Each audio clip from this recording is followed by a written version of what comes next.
Doctor Baba Saheb Ambedkar open university.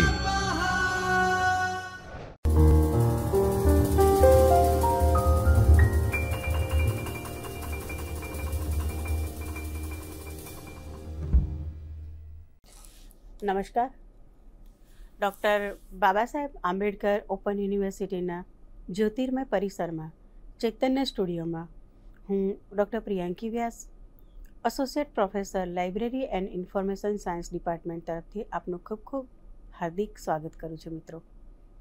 મિત્રો આજે આપણે ગ્રંથાલય અને માહિતી વિજ્ઞાન વિભાગમાં માસ્ટર્સના વિદ્યાર્થીઓ માટે elective paper MLIE 103 academic library એટલે કે શૈક્ષણિક ગ્રંથાલય વિશે અભ્યાસ કરીશું। અગાઉના લેક્ચર્સ આપણે ઘણા બધા જોયા છે મિત્રો। તેમાં આપણે એકેડેમિક લાઇબ્રેરી એટલે કે શૈક્ષણિક ગ્રંથાલયની અંદર આવતી જુદા જુદા પ્રકારના ગ્રંથાલયો વિશે વાત કરી છે, જેમાં શાળા ગ્રંથાલયના ઉદ્દેશો, કાર્યો, શાળા ગ્રંથાલય કેવી રીતે ચાલતી હોય, એમાં કેવા પ્રકારની સેવાઓ આપવામાં આવતી હોય છે, આ દરેક બાબતને આપણે અગાઉના અભ્યાસક્રમમાં જોઈ ગયા છીએ। ત્યારબાદ આપણે કોલેજ ગ્રંથાલય વિશે વાત કરી હતી મિત્રો। કોલેજ ગ્રંથાલયમાં આપણે કેવા પ્રકારની સુવિધાઓ આપવામાં આવતી હોય છે, કોલેજ ગ્રંથાલય એટલે શું, આ દરેક બાબતોનો આપણે અભ્યાસ કરી ગયા છે મિત્રો। એક વખત આપણે રિવિઝનની જેમ એક ઉપર છેલ્લી નજર આપણે કરી લઈએ મિત્રો કે ગ્રંથાલયની અંદર આપણે કેવા પ્રકારની કોલેજ ગ્રંથાલયમાં કેવા પ્રકારની સુવિધાઓ વિશે અભ્યાસ કર્યો હતો। તો કોલેજ ગ્રંથાલય એટલે શું, એ ક્યારે અસ્તિત્વમાં આવ્યું, એની કયા કમિશને શરૂઆત કરી હતી, કયા વર્ષમાં કરી હતી મિત્રો, આ બધા બાબતો પણ તમને જ્યારે MCQ ક્વેશ્ચન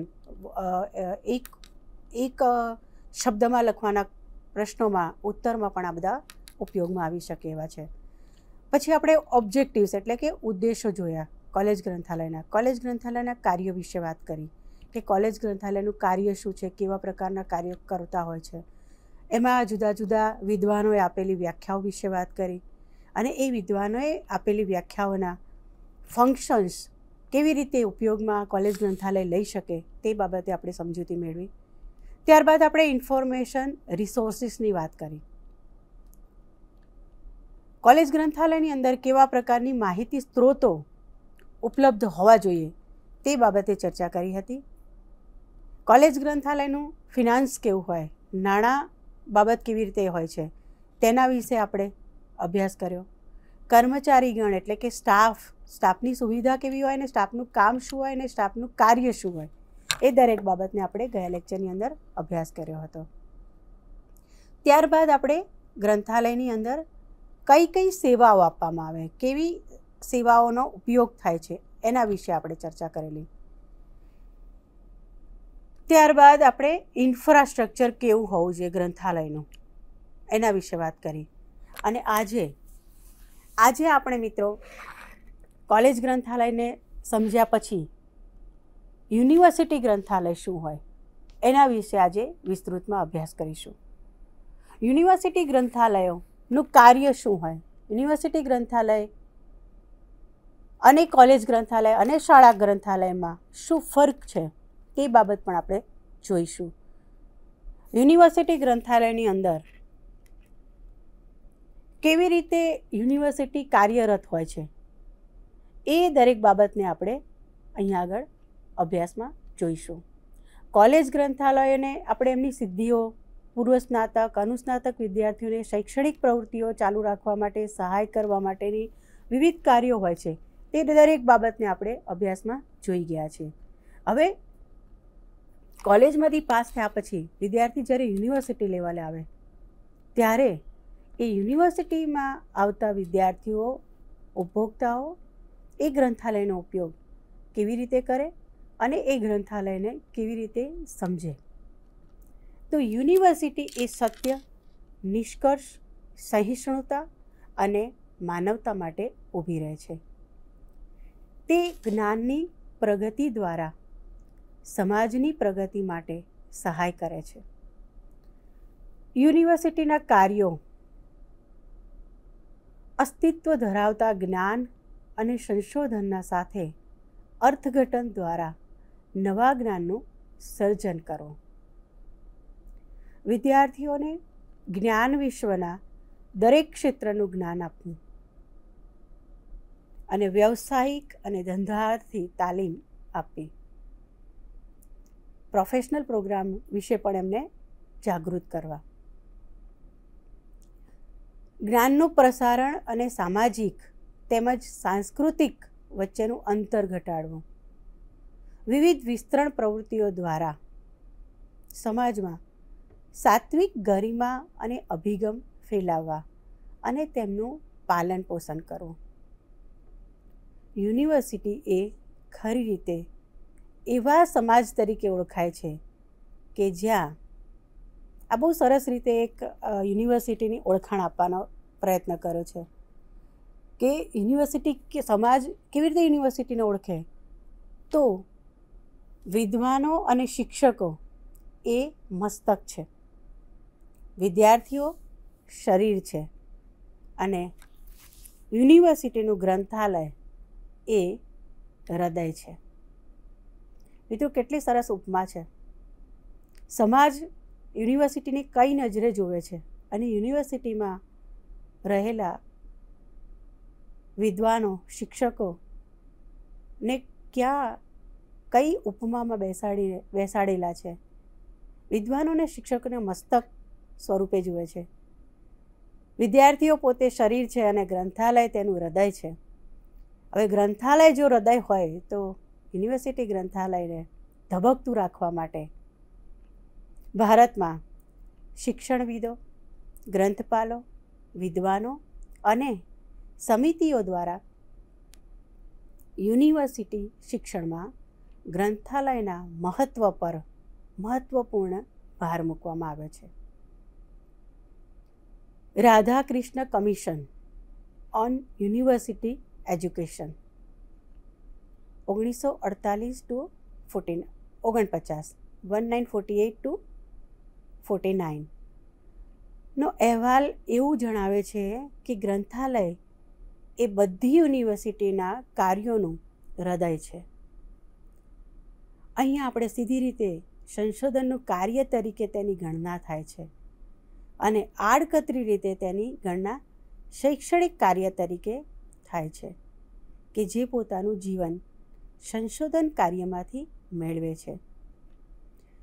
વૈજ્ઞાનિક સંશોધન માટે ગ્રંથાલય તેમજ પોતાની પ્રયોગશાળાઓની જરૂર છે, જ્યારે માનવીય વિદ્યાશાળામાં સંશોધન ગ્રંથાલય અને પ્રયોગશાળા બંને એક જ ગ્રંથાલય જ છે. અભ્યાસની ઉચ્ચતર શાખાઓમાં તાલીમ અને સાધનોને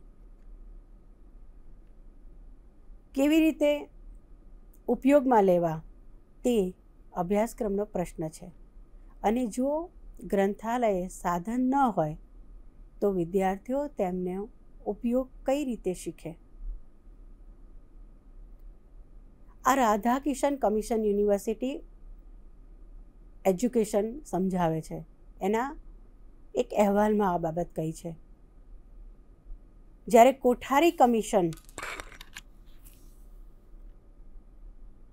પણ આપણને એના અહેવાલમાં ગ્રંથાલય વિશે વાત કરે છે, યુનિવર્સિટી ગ્રંથાલય વિશે વાત કરે છે, ત્યારે કોઠારી કમિશનના એજ્યુકેશન એન્ડ નેશનલ ડેવલપમેન્ટ 1964-66 પરના અહેવાલમાં વધુમાં વધુ ભાર મૂકે છે અને કહે છે કે કોઈ પણ યુનિવર્સિટી, કોલેજ કે વિભાગ એ ગ્રંથાલયમાં કર્મચારીઓ, સામાયિકો, જગ્યા વગેરેને ધ્યાનમાં લીધા વગર સ્થાપિત થઈ શકે નહીં. કોઈ વિકાસશીલ વિભાગ માટે ગ્રંથાલયની અવગણના કરવી એ વિકાસશીલ વિભાગ માટે વધારેમાં વધારે ખરાબ બાબત છે. કોલેજ કે યુનિવર્સિટી વિસ્તારમાં ગ્રંથાલય એ આકર્ષણનું મહત્ત્વનું કેન્દ્ર હોવું જોઈએ. આમ યુનિવર્સિટી ગ્રંથાલય પદ્ધતિ એ યુનિવર્સિટીના વિચારો અને ધ્યેયોની પરિપૂર્તિ માટે ખૂબ પ્રયત્નો કરે છે. જ્યારથી યુનિવર્સિટી ગ્રંથાલયના કાર્યો એ યુનિવર્સિટીના આંતરિક ભાગ તરીકે તેના પ્રગતિ અને વિકાસ એ માત્ર યુનિવર્સિટીના શૈક્ષણિક અને સંશોધનના કાર્યક્રમોના વિકાસ પર જ આધારિત છે. તો ચાલો મિત્રો, આપણે આજે યુનિવર્સિટી ગ્રંથાલય શિક્ષણના ધ્યેયોને સમજીશું. યુનિવર્સિટી ગ્રંથાલયના ધ્યેય શું હોય તેને વિસ્તારથી સમજવાનો પ્રયત્ન કરીશું. જો કે ભારતમાં યુનિવર્સિટીની પદ્ધતિના મૂળ એ પ્રાચીન અને મધ્યકાલીન શિક્ષણના કેન્દ્રો જેવા કે ગુરુકુલ, પરિષદો અને યુનિવર્સિટીના પ્રાચીન બ્રાહ્મણના કેન્દ્રો, બૌદ્ધિક અને મુસ્લિમ સંસ્કૃતિઓ જે અધ્યયનના કેન્દ્રો છે.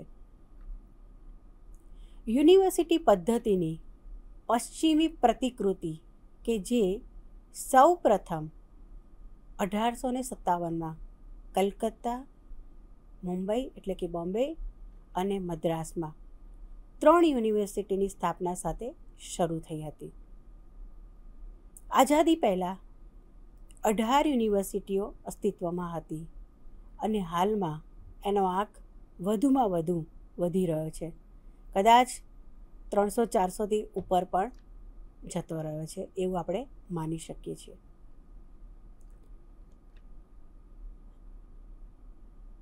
ડીમ યુનિવર્સિટીનો પણ અત્યારે સમાવેશ થઈ ગયો છે. આધુનિક યુનિવર્સિટી કે જે શિક્ષકોની મોટી સંખ્યા, વિદ્યાર્થીઓના પ્રચંડ નામાંકન અને ખૂબ જ ગજાવાર સ્ત્રોતો જેવા લક્ષણો ધરાવે છે. તેની સાથે ગ્રંથાલય જોડાયેલું છે કે જે તેના ધ્યેયો અને કાર્યક્રમોને સહાય કરે છે. તો યુનિવર્સિટી ગ્રંથાલયના ઉદ્દેશમાં યુનિવર્સિટી ગ્રંથાલય એ તેની સંસ્થા યુનિવર્સિટીના હેતુઓની પૂર્તિ માટે ખૂબ પ્રયત્નો કરે છે. માટે યુનિવર્સિટીના હેતુઓ સમજવા જરૂરી બની જાય છે. યુનિવર્સિટીના ધ્યેયો મુજબ છે.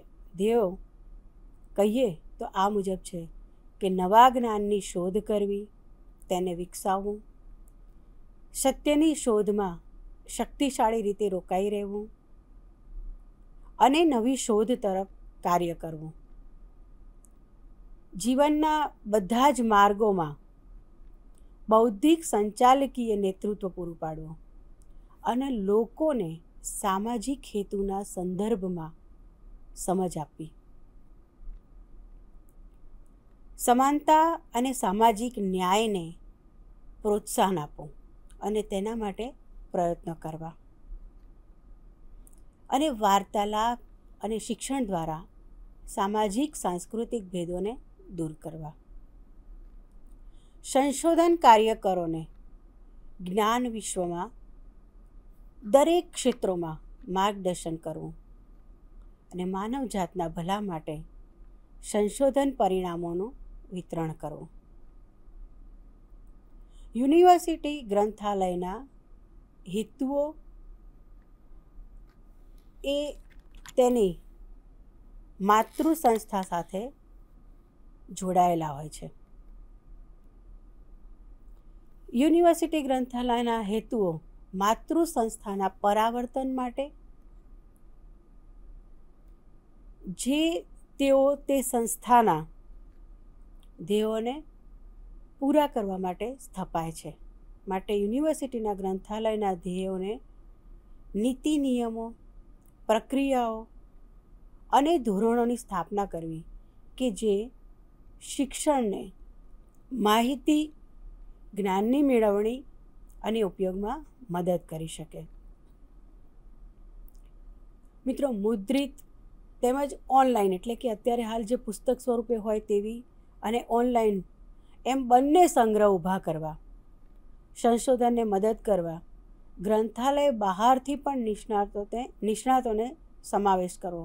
ઘણી વખત એવું હોય કે આપણી ગ્રંથાલયમાં એ ઉપયોગમાં ન હોય અથવા એ વિશિષ્ટ પ્રકારના પુસ્તક અથવા તો રેફરન્સ ન હોય તો અન્ય સંસ્થામાંથી પણ મંગાવીને એ ઉપલબ્ધ કરાવવા. ફંડની તકોની ખોજ કરવી અને બીજી સંસ્થાઓ સાથે જોડાણમાં યોજનાઓ ઘડવી.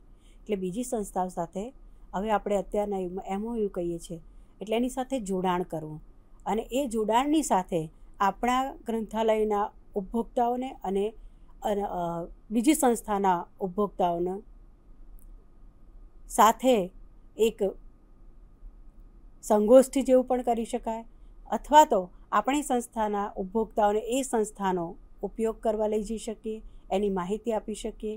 આ બધી બાબતોનું પણ ધ્યાન રાખવું જોઈએ અને આવી બધી બાબતોનો પણ ઉપયોગ કરવો જોઈએ. આવી બધી બાબતોની યોજનાઓ બનાવવી જોઈએ. સેવાઓ પૂરી પાડવી કે જે યુનિવર્સિટીના સભ્યોની મુદ્દાસર માહિતી જરૂરિયાતને મેળવી શકે. ભાવિ પેઢીઓ માટે વિચાર અને જ્ઞાનની જાળવણી કરવી. આ યુનિવર્સિટીના ઉદ્દેશોની વાત કરી. યુનિવર્સિટી ગ્રંથાલયના ઉદ્દેશોને સમજ્યા પછી આપણે યુનિવર્સિટીના કાર્યો એટલે કે યુનિવર્સિટી ગ્રંથાલયના કાર્યો શું હોય, કેવા હોય, એનો અભ્યાસ કરીએ.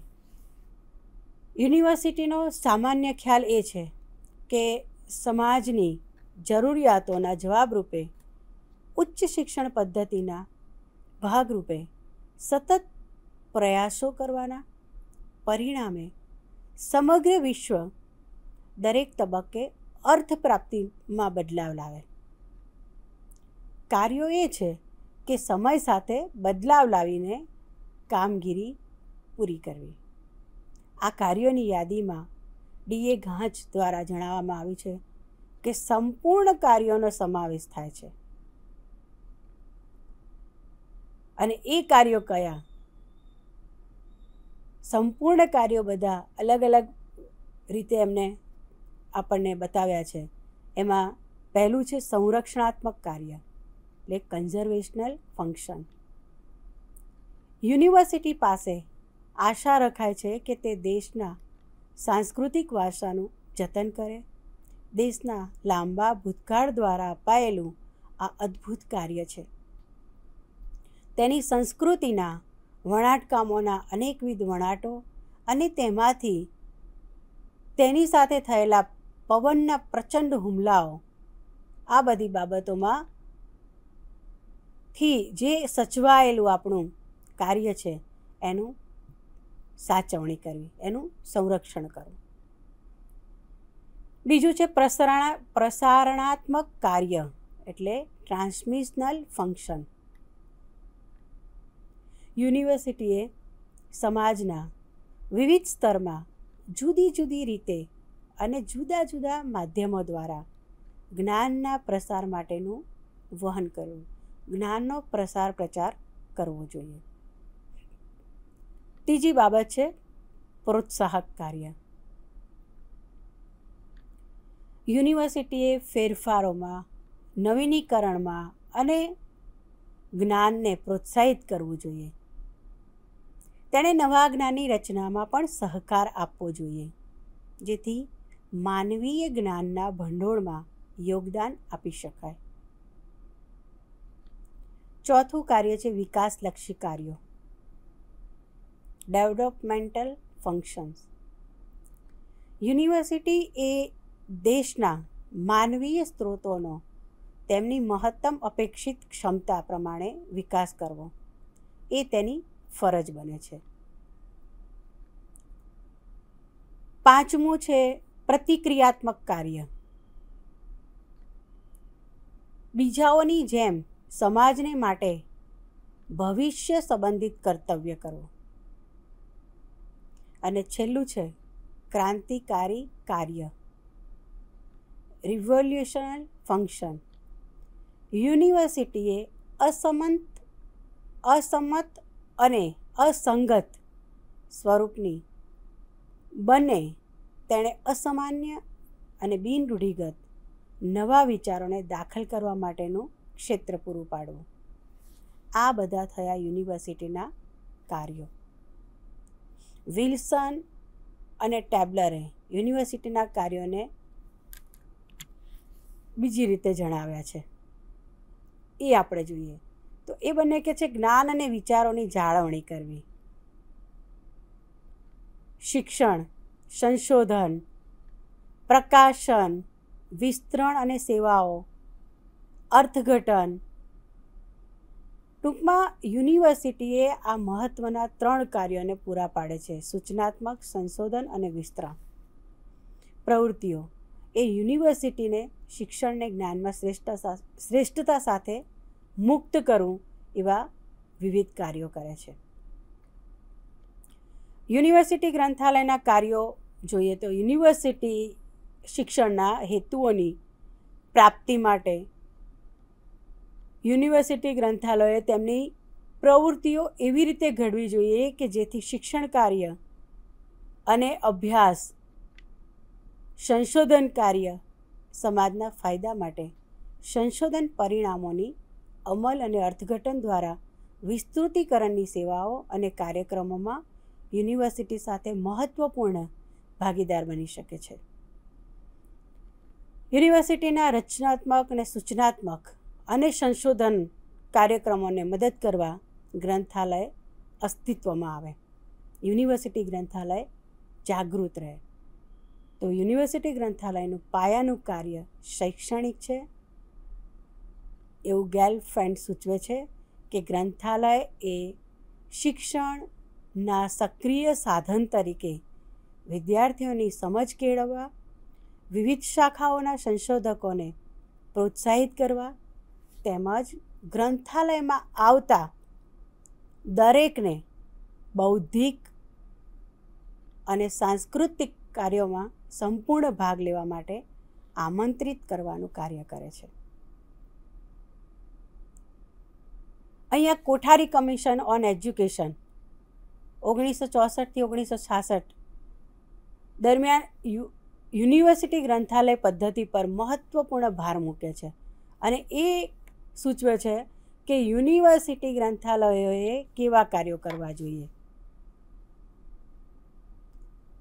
કોઠારી કમિશનની સમજ, કોઠારી કમિશન દ્વારા સૂચવેલા કાર્યોમાં જોઈએ તો યુનિવર્સિટીએ તેના રસના ક્ષેત્રમાં સંશોધન માટે જરૂરી સ્ત્રોત પૂરા પાડવા, યુનિવર્સિટી શિક્ષકોને તેમની આચારસંહિતાના વિકાસમાં મદદ કરવા પડખે ઊભા રહેવું, બધા જ ઔપચારિક સૂચનાત્મક કાર્યક્રમોની સફળતા માટે ગ્રંથાલય સુવિધાઓ પૂરી પાડવી, પુસ્તકોની વિશાળ દુનિયાના દરવાજા ખુલ્લા કરવા કે જેથી કોઈ એક વ્યક્તિ પોતાની વિશિષ્ટતાઓની સીમાઓને પાર કરી શકે અને આનંદ માટે સ્વશોધ, વ્યક્તિગત વૃદ્ધિ અને બૌદ્ધિક આતુરતાને તીવ્ર બનાવવા વાંચનને પ્રોત્સાહિત કરવાની શરત હેઠળ પુસ્તકો, વિદ્યાર્થીઓ અને વિદ્વાનોને એક સાથે રાખવા. આ સૂચન કોઠારી કમિશન યુનિવર્સિટી ગ્રંથાલયના કાર્યોમાં કરે છે. માલ્કોમ આપણને આના કાર્યો વિશે વિશેષમાં કહે છે ત્યારે કે બધા જ શિક્ષણના હેતુઓ જો શીખવાનો જ હોય, બધા જ શિક્ષણનો હેતુ જો શીખવાનો જ હોય તો ગ્રંથાલય એ બધા શિક્ષણનો મૂળભૂત સ્ત્રોત છે અને તેનું પ્રતિસ્થાપન કોઈ ન કરી શકે. ગ્રંથાલયની તોલે કોઈ ન આવી શકે. બધા સ્ત્રોત ગ્રંથાલય પાસેથી જ ઉપલબ્ધ થઈ શકે. એટલે ઉચ્ચ શિક્ષણના અનુસ્નાતક, ડોક્ટરેટ, પોસ્ટ ડોક્ટરેટ જેવા ઉચ્ચ સ્તરના શિક્ષણનો હેતુ જો જ્ઞાનના નવા સ્ત્રોતનો વિકાસ અને નવા જ્ઞાનનો વિકાસ કરવાનો હોય તો ગ્રંથાલય સિવાય બીજો કોઈ વિકલ્પ નથી. ઘણા બધા યુનિવર્સિટી ગ્રંથાલયની અંદર સંશોધકો પૂરા દિવસને પૂરી રાત સુધી સંશોધન કાર્ય કરતા હોય છે. તો વિદ્વાનો તેમના જ્ઞાનની ચરમસીમાઓ પ્રાપ્ત કરવા અને જ્ઞાનની રચના કરવા દ્વારા આ યુનિવર્સિટી ગ્રંથાલયોમાં જઈ અને પોતાના જ્ઞાન મેળવવા માટે તેનો ઉપયોગ કરતા હોય છે. પોલ બક પણ યુનિવર્સિટીને શિક્ષણની ગુણવત્તાસભર ગ્રંથાલય વગર અશક્ય છે એવું સૂચવે છે.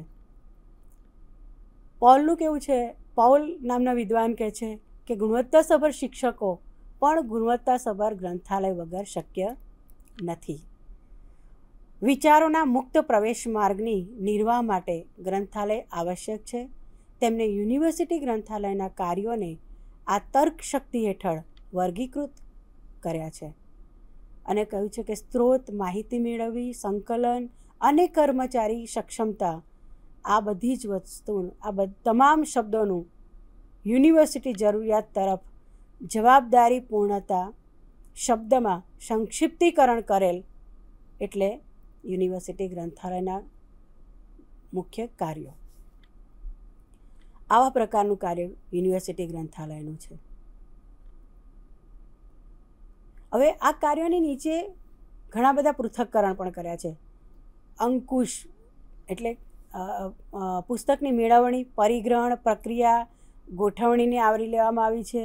અભિલેખાગાર, સંગ્રહ ઊભો કરવો, સેવા વાચકોને વ્યવસાયિક માર્ગદર્શન સહિતનો સમાવેશ કરવો, સહકાર, ગ્રંથાલય સ્ત્રોતનો સ્થાનિક અને રાષ્ટ્રીય નેટવર્ક વચ્ચેનું જોડાણ કરવું, સંશોધન અને વિકાસ, ગ્રંથાલયમાં તકનીકીમાં ઉપયોગ કરવો. આ યુનિવર્સિટી ગ્રંથાલયનો હેતુ એ સત્ય, બોધ, જ્ઞાન અને શ્રેષ્ઠતાના ધોરણો માટે જ્ઞાનના વિસ્તૃતીકરણનો છે. યુનિવર્સિટીમાં ગ્રંથાલયના કાર્યો તે પ્રૌઢ વિદ્વતા પૂરી પાડે છે. એક બાજુ જ્ઞાન વિસ્ફોટ અને માહિતીનો ભારે પ્રવાહ છે, તો બીજી બાજુ સમય બગાડ્યા વિના ચોક્કસ પિન પોઇન્ટેડ માહિતીને ભારે માંગ છે. માહિતી પુનઃપ્રાપ્તિ અને તેને ફેલાવવા માટેની માર્ગદર્શક પદ્ધતિઓ હવે અસમર્થ બનતી જાય છે. સ્થાન બદલાતા જાય છે. માહિતીના પ્રવેશ દ્વાર પૂરા પાડવા માટે માહિતીના ટેકનોલોજી અને ખૂબ જ વાર લાગે છે. સહિયારા ફાયદા માટે વિવિધ નેટવર્કના ભાગ બનાવવા લાગ્યા છે. યુનિવર્સિટી ગ્રંથાલયના કાર્યો બાબતની વાત કરી. હજી આપણે આ જ યુનિવર્સિટી ગ્રંથાલયને વધારે વિસ્તૃત અને ઊંડાણપૂર્વક સમજવા માટે આપણે ફરીથી મળીશું. એના કાર્યો વિશે, એના ફંડ વિશે, એના સ્ટાફ વિશે અને યુનિવર્સિટીના વિવિધ પ્રકારના પાસા એટલે કે સેવાઓ કઈ હોય એ બધી બાબતોને આપણે ફરીથી લઈને મળીશું, ફરીથી એનો અભ્યાસ કરીશું નવા લેક્ચર્સની અંદર. આજે આપણે ખાસ કોલેજ ગ્રંથાલયને એક વખત આપણે ઓવરવ્યૂ કર્યો અને યુનિવર્સિટી ગ્રંથાલયના કાર્યો, ઉદ્દેશોને સમજવાનો પ્રયત્ન કર્યો છે. નેક્સ્ટ અભ્યાસક્રમમાં આપણે, નેક્સ્ટ લેક્ચર્સમાં આપણે યુનિવર્સિટી ગ્રંથાલયના વિવિધ પાસાને જોઈશું. ફરીથી મળીશું. ખૂબ ખૂબ આભાર. ધન્યવાદ. સ્વાધ્યાયઃ